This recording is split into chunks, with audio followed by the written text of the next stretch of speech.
షాయిలు నిజాం వరకు ఈ ప్రాజెక్టులను నిర్మించడం ద్వారా ప్రజల యొక్క సాగునీరు తాగునీరు అవసరాలను తీర్చడమే కాకుండా పరిశ్రమలను ఏర్పాటు చేయడానికి కూడా ప్రణాళికబద్ధంగా ఆనాటి కాకతీయ సామ్రాజ్యం నుంచి మొదలు పెడితే చివరి నవాబ్ నిజాం నవాబు వరకు కూడా ఈ నదుల యొక్క పరివాహక ప్రాంతంలోనే ప్రాజెక్టులను కట్టడం జరిగింది.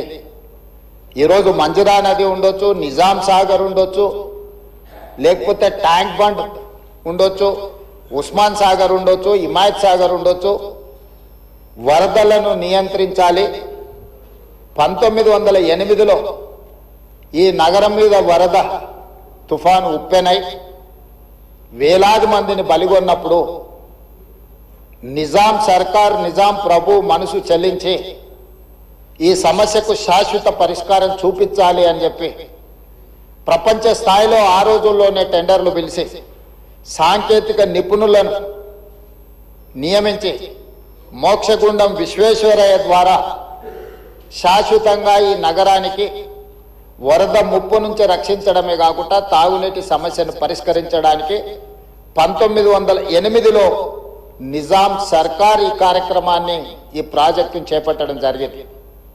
1921-22కు ఉస్మాన్ సాగర్, హిమాయత్ సాగర్ ప్రాజెక్టులను నిర్మించి ఈ రోజుకు 105 సంవత్సరాలైన ఈ పట్టణం నగరం మహానగరంగా విస్తరించిన 105 సంవత్సరాల క్రితం నిజాం ప్రభు నిర్మించిన ఉస్మాన్ సాగర్, హిమాయత్ సాగరే హైదరాబాద్ ప్రజల యొక్క దాహార్తిని, ప్రజలకు పాపులర్గా గండిపేట నీళ్ళు అని తెలుసు.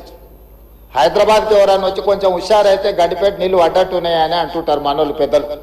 అంటే గండిపేట నీళ్లలో వికారాబాద్ నుంచి వచ్చే నీళ్ళల్లో ఒక గొప్ప మహత్యం ఉంది. వికారాబాద్ అడవి ఏదో పిచ్చి మొక్కలతో మొలిచిన అడవి కాదు అధ్యక్ష, వనమూలికలతో కూడుకున్న అడవి. వఖారాబాద్ కా హవా లాఖోం కా దవా, అంతేనా అధ్యక్ష? లాఖో మరీదోం కా దవా. టీబీ వచ్చిన వాళ్ళని తీసుకెళ్లి వికారాబాద్లో వదిలేస్తే అక్కడ 3 నెలలు ఉంటే నేచరే వాళ్ళని క్యూర్ చేసే విధంగా.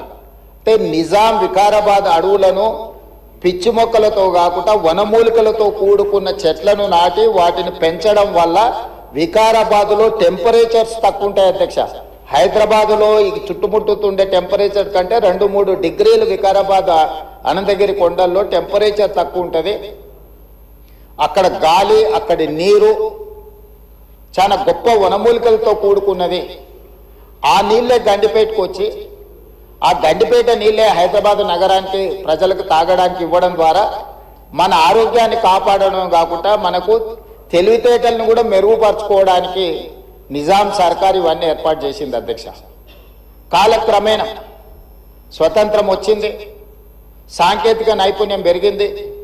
సాంకేతిక నైపుణ్యంతో నగరాలు అభివృద్ధి చెంది జలవనరులను కాపాడుకోవాల్సిన మనము ఆ దిశగా ప్రయాణం చేయలే అధ్యక్ష. శాశ్వత సమస్యలు పరిష్కరించి మన ఆరోగ్యాన్ని కాపాడే జలవనరులను కలుషితం చేయడమే కాకుండా కబ్జాలు పెట్టి ఫామ్ హౌజులు కట్టి ఫామ్ హౌస్లో డ్రైనేజ్ లైన్లు తీసుకెళ్లి ఈ గండిపేట, హిమాయత్ సాగర్ కలిపిండ్రు అధ్యక్ష.